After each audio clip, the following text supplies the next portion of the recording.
money, you know what it is. 2 for the show, yeah, we shut it down. 3 just to make sure you ready. 4, let them know that we run this town. 1 for the money, you know what it is. 2 for the show, yeah, we shut it down. 3 just to make sure you ready.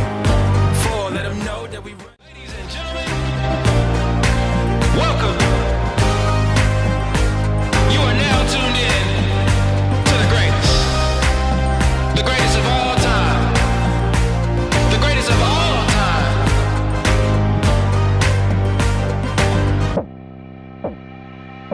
I'm gonna be better. I'm gonna be I'm gonna be better. I'm gonna be better. I'm gonna be better. I'm gonna be I'm gonna be better. I'm gonna be better. 1 for the money, you know what it is. 2 for the show, yeah, we shut it down. 3 just to make sure you ready. 4, let them know that we run this town. 1 for the money, you know what it is. 2 for the show, yeah, we shut it down. 3 just to make sure you ready. All right, good people. Shalom, assalamu alaikum, hotel, hola. Good day to you wherever you are in this world. You could have been anywhere else, but you're here with me today, and I truly, truly appreciate that. Today, we're here for another edition of News, Facts, and Comments Sunday Rap Session, and I have my partner in crime in these YouTube streets, MajorTv, joining me for this session. This is a special reporting session today. You know, there's so many different news stories going on in the news, my brother, and I'm like, T just gonna go ahead and load them up on the website. There's so much to talk about, so many different opinions, but I did see this one article came across my desk last week, and I shared it with you, and I thought it was so profound. You know, I said, you know, as we go into the month of February, and it's deemed so-called Black History Month, and it's the shortest month in the year, and that's the one they say is Black History Month. Okay, so I get that, right? But I came across this article. This young lady had had an opinion on Black History Month and what that really means to the Black community. And I shared that with you, and I said, you know, I think we should really speak upon that, because she made some very valid points. You know, so let's go ahead and bring the article up. Let's do that, because when we talk about Black history, we want to bring forth all those things that are good. But she reminded us that in this article, she reminded that it hasn't been all good for us, right? In the way that we reflect on different things. We try to achieve as a people, and that goes in our history books. But then it seems like nowadays they're trying to whitewash our history. They're trying to make us believe that our history really wasn't what it was when it happened. And, you know, that's kind of disturbing. I found that to be kind of disturbing. I say, you know, she's kind of right. She's kind of right. So I brought you in, Major, today to say, you know, to give your take on this article. And she said it was a rallying cry for action, you know, for us to bring about change in the way people are looking at us, and, you know, from a royal's view, in our achievements or our disappointments. A rallying cry, she said, that we need to go to the ballot to effectuate change. But I'm like, I don't see any candidate or any particular politician right now that are pushing towards reparations, or talking big on reparations, or talking big on police brutality, talking big on financial security for our people. And so I don't know if going to the ballot box is going to change anything in the way that people view us. So you come on in, brother. Let me know what you think about that before I read some of the article. Well, you know, it's a call, or urge for call of action that's been going on since the 60s, you know what I'm saying? Because it was a culmination of a lot of things that happened after slavery, then all these black towns and whatnot, it emerged and later were destroyed, and how the government made it business to make sure that they shut us out of the economy, growth, and development as a community. So when the sister said call for action, it's been a big deal, like with the police violence, predatory lending, with in this day and age, there was a report made by David Federal denying um, many black people versus white people loans for homes and stuff like this. And the call for urgency have always been a big deal, but now I think um, considering what all I spoke about and what has been happening, because it's like it's getting worse than better in reference to how we learn about these banks, the U.S. Currency, we learn about these wars and all this other stuff that's making things look very, very there. And we find out thanks to brother Clive Clive Lindsay when he spoke about how all these countries are buying gold and what have you. These big countries like the China, Russia, United States, and stuff like that. So when you say a call of action, I definitely agree with her. Um, and the thing about it, like you're saying, trying to find the right candidate. We did have this sister on our channel that's running for U.S. Congress in Tennessee, and she definitely spoke about a lot of things you just spoke about. So she is one of the people that are echoing some of the things you said, but like you said, it's not many out there that's speaking like that. You know, she says in her article, A Rallying Cry for Action, she said, it's time to turn our commemoration into action, our history lessons into life lessons, and our collective memory into a collective movement. What do you think that when she say collective movement, because we always talk about Black Power movement, right? And I think I remember I heard you say a couple of months ago, Black Power movement is dead. You know, so what do you think that what do you think she mean by a collective movement? Turn our collective memory into a collective movement. What do you think she means by that? So there has been always a cry, a lower shout, a major noise about us coming together because we have seen over the years how the powers that be made the business to destroy the black community, the black home. And when you look at all the different movements over the year, and even look at currently the different movements, a lot of people saying the same thing, but getting everybody in the room to agree that we should take action, that's the hardest thing to do. We have some of the brightest minds that's not working together. We have some of the brightest minds when they do get together, they don't agree. While these people, lawmakers, the government are behind closed doors passing laws that they one time passed to appease us, right? They turn around, water all that down. So I think she's trying to say we need to remember what the original fight was about and look at what we're dealing with. And we can't be saying we want this, that, and other if we're not able to come together. If we can't come together, then how can we build? You know what I'm saying? How can we really demand anything from Congress, anything from U.S. government, anything from anyone if we haven't shown that we can unify, we can show we have moral character, we can show that we are trying to build our own economy, build our own school system, banking system, community development, and along the lines of self-determination and what have you, but really just executing. And while we execute, we also working together to push that we get different laws passed in our favor, the push that we get the necessary equal rights that's guaranteed us, and that we should have regardless of the naysayers and the white people that feel like we got too much already and we just complaining. Right. So she mentioned that. No, I mean, let me say it this way. I've heard a lot of people say that our elders let us down, right? I'm sure you've heard that in regards to how they did not pick up the mantle and keep going. Like some of us might even go so far as to say that they sold out to the status quo, right? They didn't keep pushing that Black Power movement that Huey P.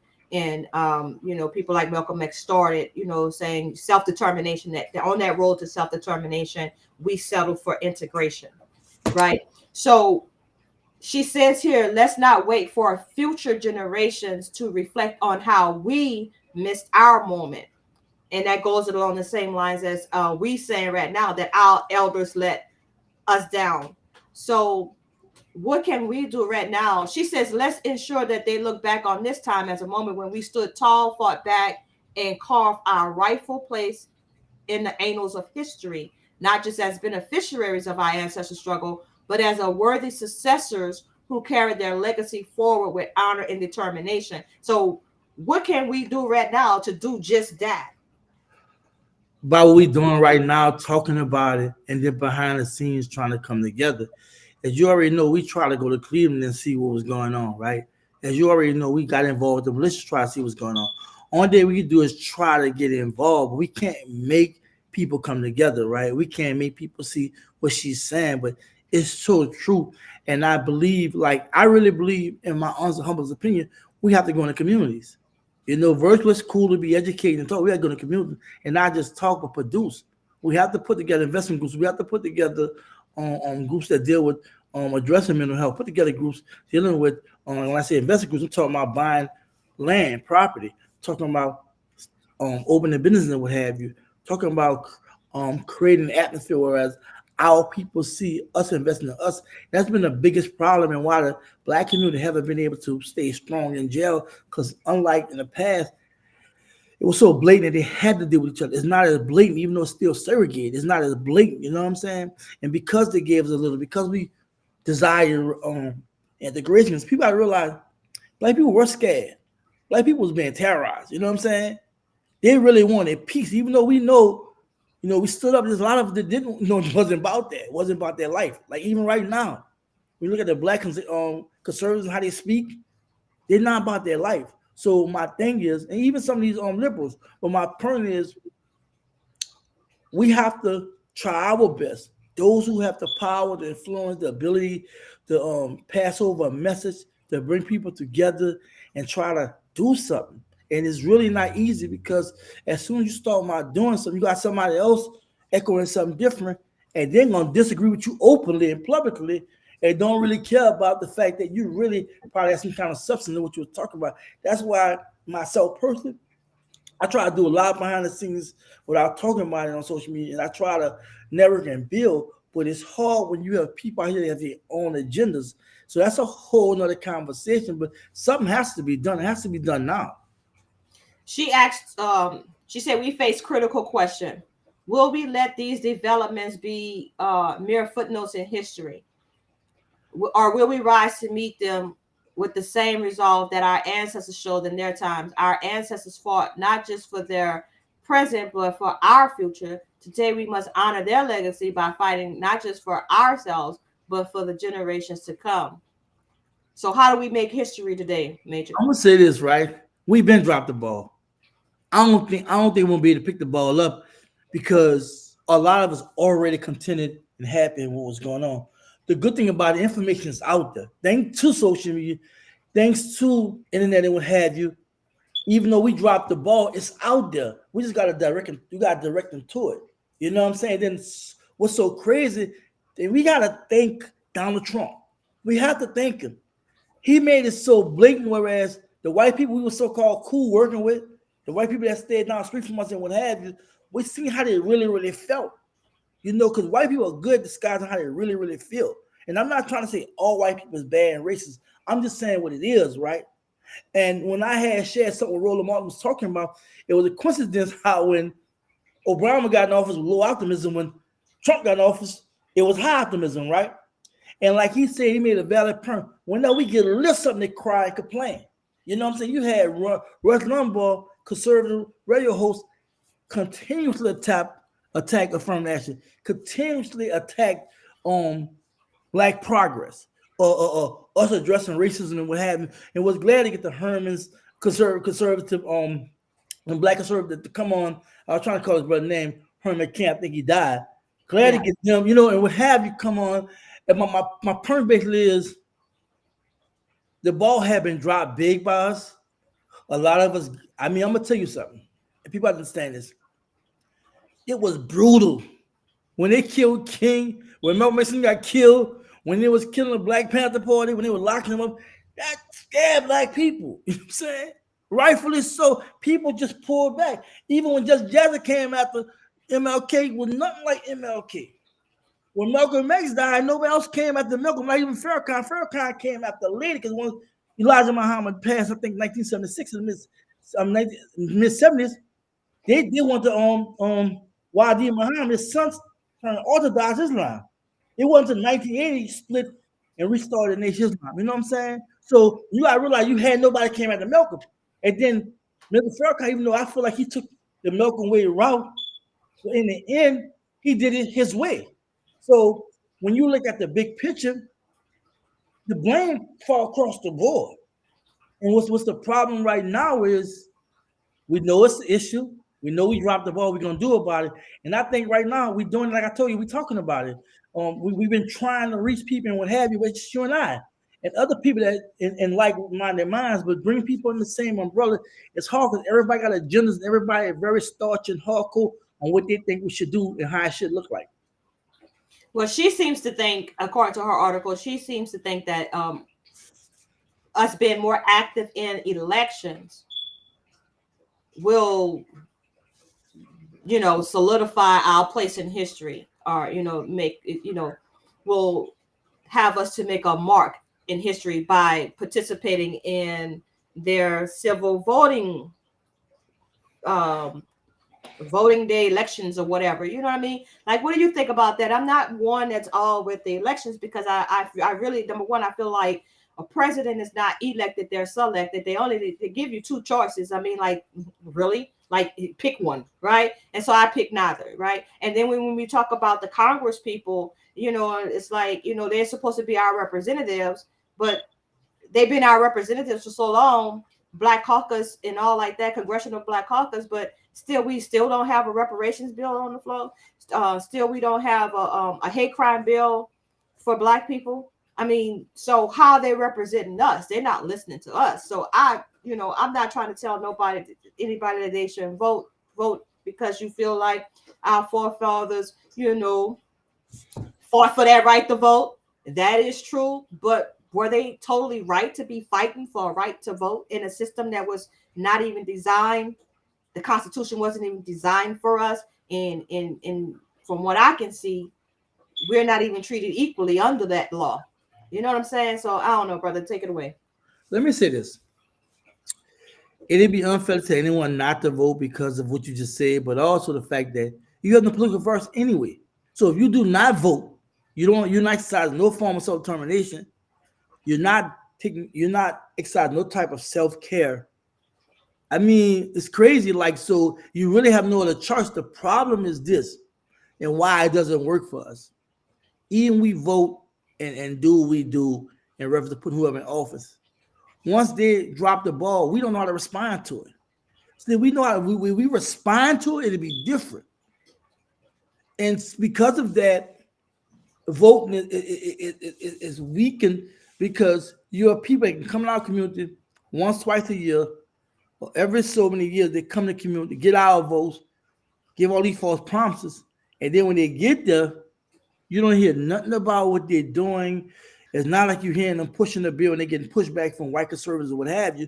You're not hearing anything. So that's where the problem coming at. So we really in a no-win situation. It's going to either be self-determination or vote, put the nonsense unless you follow with some kind of action. And unfortunately, whenever we do stand up, we know the government going to try to respond to it, but we pass those days of worrying about the government because the government is still doing what they're doing. They still locking us up, still being killed. We're still being marginalized, discriminated against. We still dealing with the Black farmers issue. Like, how many years we dealing with discrimination with Black farmers? I mean, it's so much going on and talk about. It's hard, but for me, it's like, if we can't, because my thing is this, right?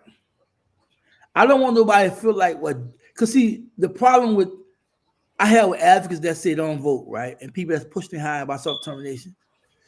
what you have in place of them not voting, what can you give them? What can you help them? What have you? And I'm not talking about no hot words. I'm talking about economically. Like we don't even want to invest in our community. It's like we're talking about let's just go take something. I'm like, bro, you got to deal with drones. You got to deal with a government that's killing their own people, making they want to kill you. You know what I'm saying?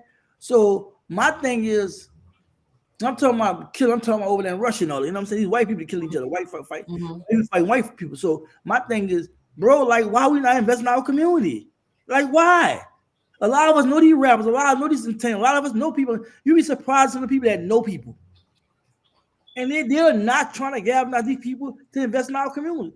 And no one really rappers that's coming out of like these neighborhoods are not buying the neighborhoods, are not doing. I'm not saying something like I know G's and T.I. them doing their thing, right?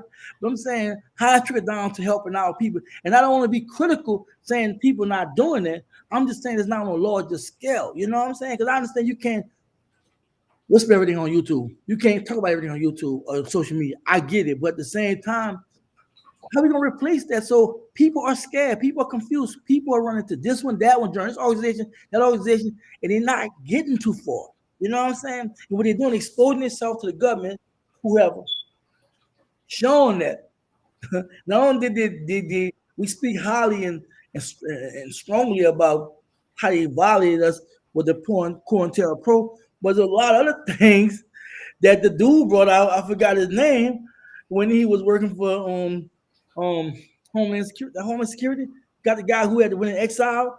He showed where after. Eric Snowden. Yeah, he showed it. Go looking at your information anyway. So you don't have to even show your face. They listen to everything. And then you got AI. So anything that come across them wave lines on your phone or whatever, they're picking it up. So we understand this has got serious. And see, no one got me kind of like through with our communities. They've been plotting and getting advanced the whole time while we bullcrapping, fussing, and fighting. So I don't even get it at this point. I'm to the point where I'm gonna put security around myself. So I'm gonna just be saying and doing things. You you got a lot of people on this side saying something else, and they're not coming together. And a lot of times they really undermine, they're pulling you down. So you have to be really careful when you're talking about stuff. We talking about a government that the way they had came into control is that they robbed, stole, killed, kidnapped. You know what I'm saying? It was brutal. So we're not dealing with no lightweight stuff, you know what I'm saying? So answering that question in short, man, it's hard to say yay or nay, but we got to do something. But then she spoke about going to the ballot box. But my thing is this: if we go to the ballot box, are there referendums on these ballots stating that the Department of Education need to do something about them whitewashing our history? Because I haven't heard of any initiatives on anybody's ballots in any state saying that, oh yeah, we're gonna go after these people that's taking the Black history out of the schools, and just whitewashing it and changing the narratives, making it seem like we all came over here looking for work, right? Trying to take slavery completely out of the history books. I can see if they had referendums on the ballot, and then I go out there and vote and say, yeah, we need to tell the Department of Education to do away with that. But these people are not even talking that way. They're letting Congressional Black Caucus are letting the Department of Education dictate what type of curriculum we're going to allow our children to be subjected to. Because if you don't send your children to school, you have to prove that you're homeschooling them, or the state gonna be coming for you. You see what I'm saying? So right. And then so you are forced to put your children in front of these people that's pushing these narratives that's contrary to what history and the truth is. And if you give them any pushback on it, then now you're subject to go to jail, right? Because you're not sending your child there, and you don't have them in homeschool. I mean, listen to what you just said, right? Yeah. We in 2024 still talking about these schools. Why we don't have no schools? Umar been talking about a school for how long? It's crazy that we've been having this conversation, considering what you said about all what they did with us voting. Why we keep going vote, and they're not producing. It's not producing real results for us. So again, guess what? We do have our own schools. We do have our own schools, because when you look in the inner city, the majority of the people that's in these rundown schools, it's us. The parents are missing. See, if the parents were more involved in the children's education, then they You could got be black getting schools. You got black schools like I like know you got black what I'm schools, saying. sort of schools. What I'm saying is in the predominantly African American communities, the the majority of school board members, the people who are running the district schools, they're probably black as well, right? They're not doing anything to ensure that our curriculum, the correct curriculum or the truth about our history is being enforced in those school districts. And the parents are sitting back, not saying anything about it. And that's a problem. See, when you are a majority in a city, then you're supposed to be running that city, not allowing somebody all the way in Washington dictate how you're going to run your stuff in Georgia. You see what I'm saying? States' rights, right? And then when you go from states' rights, then you got the city charters and whatnot that they have to go by. But the Department of Education is where that those people that's in Congress, the ones that we vote for, can effectuate change because they make the laws, right? Right? They You make saying the a laws. whole lot, though. I don't know you realize. Look, in the end, it starts at the top. So when you say all that, the top is one telling you what your curriculum is and what have you. You saying people should get pushback to change that. It's Right. not like it haven't been done, but the problem is most of these states are conservative states, you know what I'm saying? With white governors, you know what I'm saying? So either you got a predominantly black city like New Orleans, you know, which is mostly conservative state-wise, right? Right. You still have to fight with the state versus the local municipality, you know, the local versus state. So it's still an issue. Though I agree, but we still putting our faith what in the system. And that's where I'm like, we've been doing this how long? Running cities. I mean, as far as running cities, but not really running that for us being in control. But you know who been controlling? White people with money. You know And then sometimes when we do have cities that are ran by us as a majority, we have so much corruption that comes about, right? And that hinders progress as well, because then that's that selfish nature that's within us to say, I'm gonna get mine, regardless to if you get yours. So I just thought that article was very interesting, a call to action in Black History Month.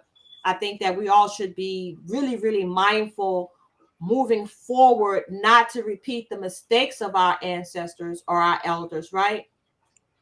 But to understand where we are and understand the reality is, number one, they don't want the truth to get out about all of our major accomplishments. Number two, they want to keep you as worker bees and don't want you to be businessmen and entrepreneurs, businesswomen, and what have you. They want us to stay at the bottom so that they can continue to make all the money and retain all the power. They don't want to share the power with us, so we have to take our power by staying committed to staying together and looking out for us, and not saying, oh, let's include everybody. No, we could be separate but equal.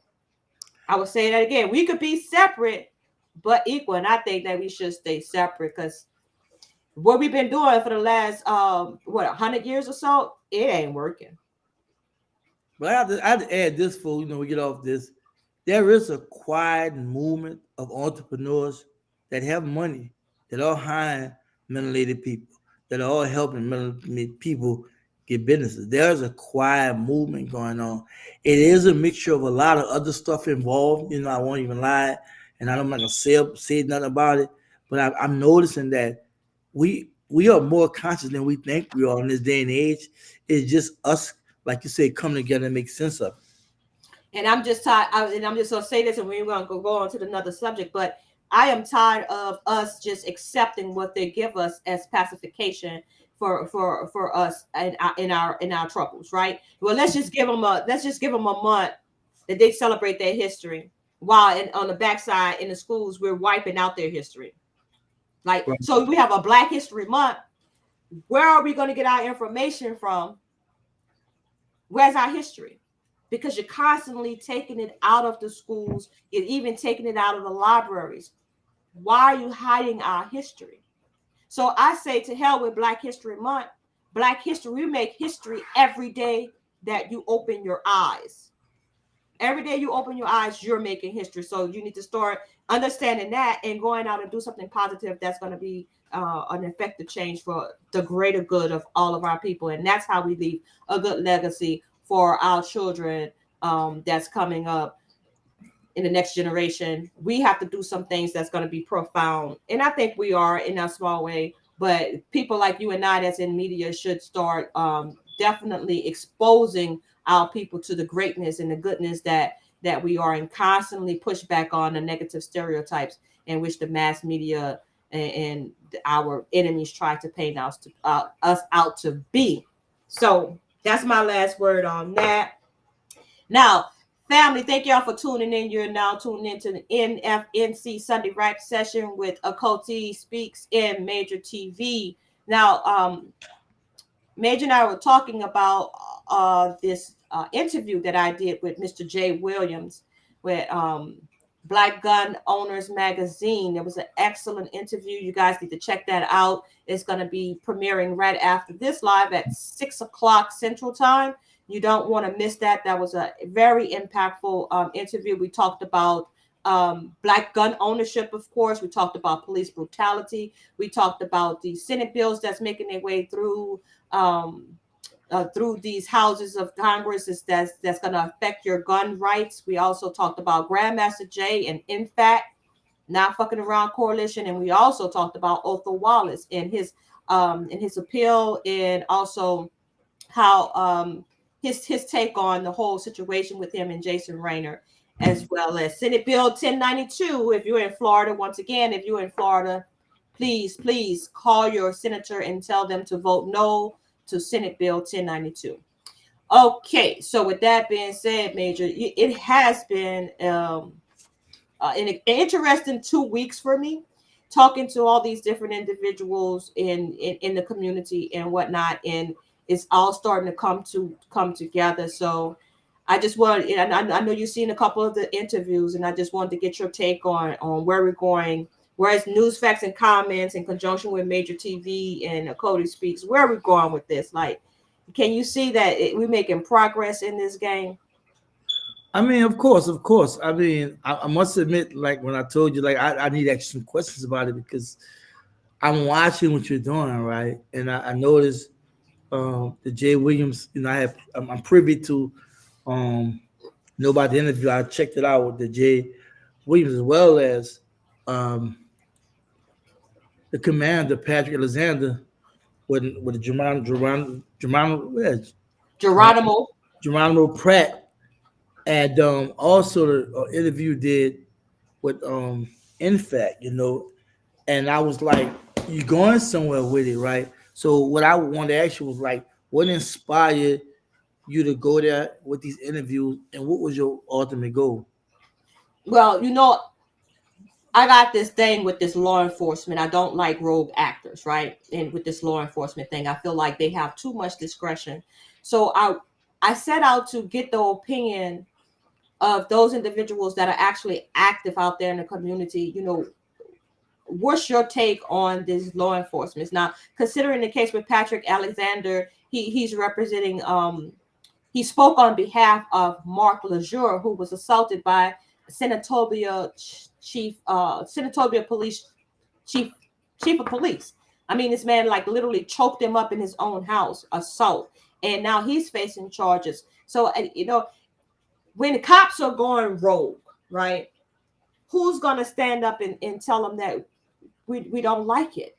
And so that's why I just wanted to expose them. I guess basically exposing them, because we're all saying the same thing, that these cops are out of control, and it's like it's a vendetta against Black people, especially our Black men. And so I wanted to bring in some prominent Black men to speak to that subject of police violence, police brutality, and show our people that even though we're located in different locations and we may not be all in the same organization or the same club, we all are facing the same type of brutality or the same type of injustice at the hands of police officers. So connecting those dots and making sure that everyone knows that this is a bigger fight than just one organization, that we have a lot of people out here that are fighting for the same thing. And I just thought that I can bring them all on one platform and give them some exposure for the positive things that they're doing, to trying to expose the rogue cops. Law enforcement is out of control. Let's talk about this premiere you about to drop.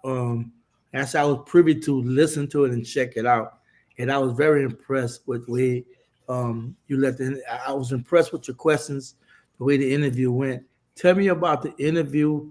How you was able to meet this brother. He's a he's a he's a magazine publisher, right? And he covered black owners and what have you on guns and black shops. How you came about finding out about him, the interview itself. What was your ultimate goal with that? Because I think you cover different things with it, but share with the audience about Jay Williams. So Jay Williams, him and I are friends on Instagram, and I would see different posts that he would drop, and in relation to positive gun ownerships, black gun ownerships, training and whatnot like that. And then our good brother Nathaniel told me, hey, you ought to talk to this brother. He probably will be willing to give you an interview because he has a lot of positive things to say, and he's making moves in the community. So he was liking how he was moving. So I checked him out, and I just DM'd the brother and say, hey, we do news, facts, and comments. It's an online website. We like how you move in. We want to get your take on what's happening with black gun ownerships and how that's affecting us in our relationship with police. And the brother agreed to do it. And very humble brother, smart, articulate brother. I really enjoyed conversing with him. Like I said, we say an interview, but it was more like a conversation the brother and I had, because we talked about a number of topics, and he was forthright.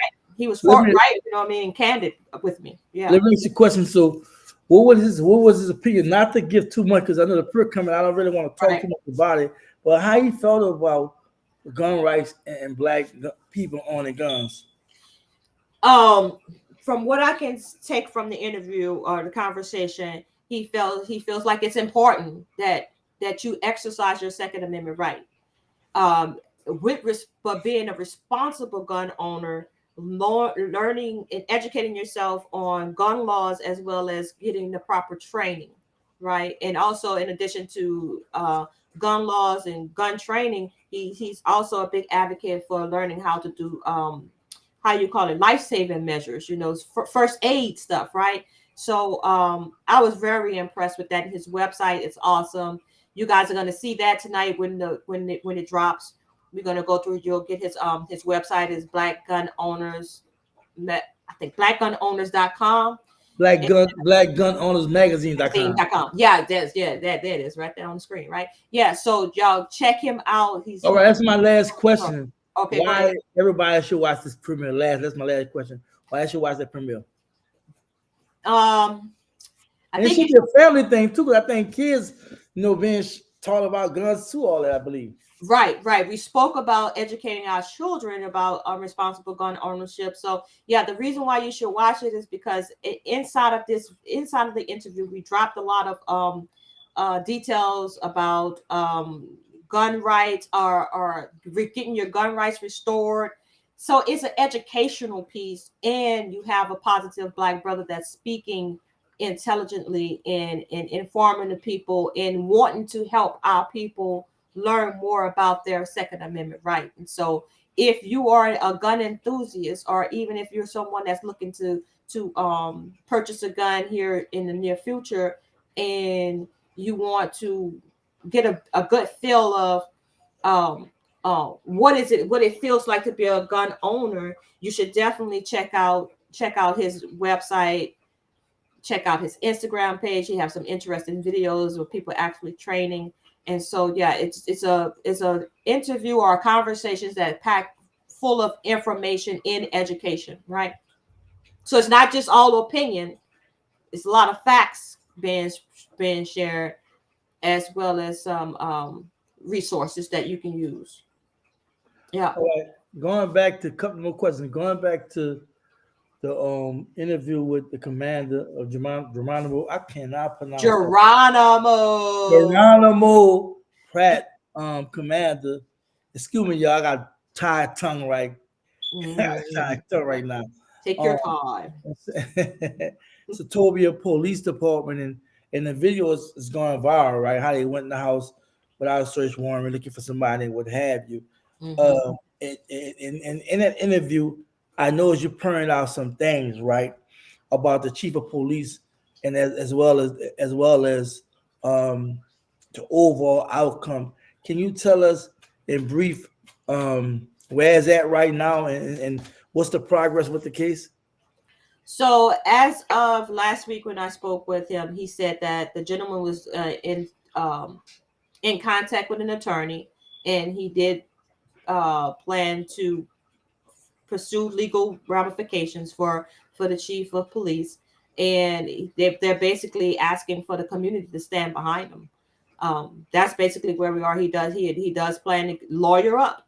I think that he has a very valid case. I think it's a clear case of excessive use of force and violation of his constitutional rights. So yeah, but he is facing charges, so he has to get a lawyer to to defend himself from the bogus charges, in addition to having a lawyer to represent him on the civil suit when he goes to sue them civilly. I'm looking for criminal charges to be pressed against the chief of police myself. I mean, I do think that someone mentioned in the chat when we were having that conversation that he should contact the Department of Justice and have them look into that, because how you gonna have the police investigate the chief of police? I mean, really? Mm. And one more question. I'm not going to let one more question. And when you spoke about InFact and information about Jim J, um, how he's doing right now? What's going on with that? Okay, so he is in recovery. I would just want to say shouts out to all the InFact members. Yeah, so we do need to continue to pray for the brother. He had open heart surgery. The surgery was a success. He's now healing. Um, and so they're looking to either get a compassionate release for him due to his medical condition, or they're looking for us to continue to write the president so that he can get a commutation. All right. Yeah, that's where we are with that. So they seem to be upbeat. They say that look for them in the future to do some different things, but definitely their focus on is having people continue to support the Grandmaster J Legal Defense GoFundMe account, and also at the same time pray for him to have a speedy recovery. Yeah, I hope the brother get well. Free Jim J. Shouts to InFact as well. But that's basically my question. Whatever I just said, I observed the pattern of interviews you was having, and it was dealing with gun rights, black people becoming armed, self defense, different self defense gun clubs, militias, and what have you. It was interesting that you was doing. I thought that was a good look. Oh, for sure. I'm gonna stay on these police officers' neck. Like, as a matter of fact, my brother, I am gearing up to do a fundraiser for Othel. I believe we're gonna do that on Tuesday at 7 p.m. Of course, you already invited without question. But there is a video that was sent to me by Commander Bishop, right? Of InFact, and it was a gentleman called let me grab my phone.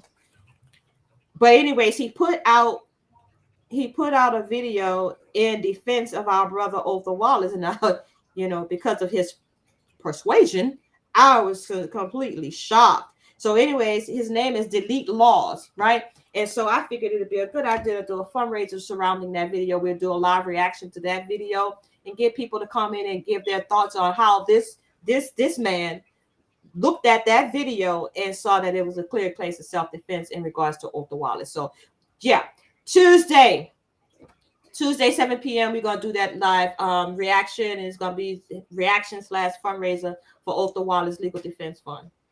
That's what's up on the agenda. And then also, before we go too far, or why you still here, want to talk about Concerned Voices podcast. That's also coming up this Thursday, and every Thursday we're going to be dropping podcast information, or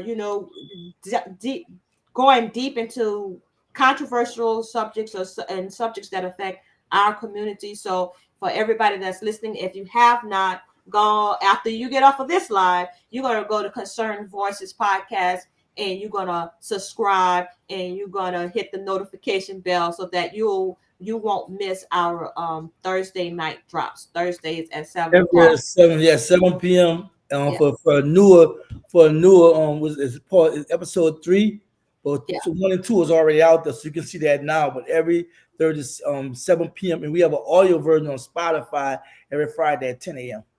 That's right. That's right. So my brother, as usual, it's been a pleasure you coming in. You've been skipping on me on news facts and kind of this Sunday rap session. I know you've been busy. I know you've been busy. I see you. I got you. I'm looking forward to your next special report. I know you've been writing on some things and investigating some things, so I'm looking forward to that. You know what I'm saying? I think after this week, we'll get back into tackling these news stories, but it's just been so much, brother. You and I both been busy, but good to see you back on. You know what I'm saying? One thing. Yeah, go ahead. Dropping Unsung Black Heroes Part 3. I think it's gonna be Saturday. I'm keeping my same day Saturday. I believe about 7 o'clock. So I've been doing a series on that. But trust me, sister, I got you. You know, we both been busy. We're gonna bring it together. You know, the universal line, we're gonna do our thing. That's right. That's right. So if you drop that on Saturday, when we look to see you back here at News, Facts, and Comments Sunday rap session for a little talk about that premiere. You know what I mean? Like, because our history, and it's the right month, according to them people, right? To get it in. So I appreciate you, my brother. You stay you. You stay strong, my brother. All right, Shalom, peace. shalom.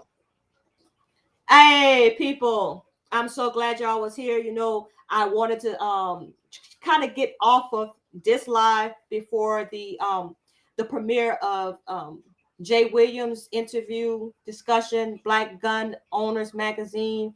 That was an excellent interview. You don't want to miss that. You got to check the brother out. He spits some knowledge and he has an opinion on gun ownerships and cops and community policing as well, and how we should educate our children on gun safety and, you know, provide training to them. And I'm not going to say no more. I'm just let y'all check it out. But I appreciate y'all joining us tonight. And go over to Achoti Speaks for that interview. If you're joining us on MajorTv or if you're on News, Facts, and Comments, go on over to Achoti Speaks. The premiere starts in about 13 minutes. So you don't want to miss that. Once again, I thank you for joining us for News, Facts, and Comments Sunday rap session. Please leave your comments in the chat or down in the comment section. Like the video, share the video, tell a friend that we're back in the house and we're trying to do this and bring this to you every Sunday. News, Facts, and Comments. Don't forget, we also have the website available for you all. We will be updating the website this week with up-to-date news stories. Continue to follow us for all the latest news that's happening in the world. So with that being said, I don't want to hold y'all because y'all might need to go get something to drink, something to snack on, get your popcorn, use the bathroom. Come on back to Achoti Speaks for that interview. That conversation it's going to be lit. All right, then. I appreciate everybody joining us right now. And we'll see y'all next Sunday. News, Facts, and Comments. Sunday rap session. And that, my friends, is a wrap.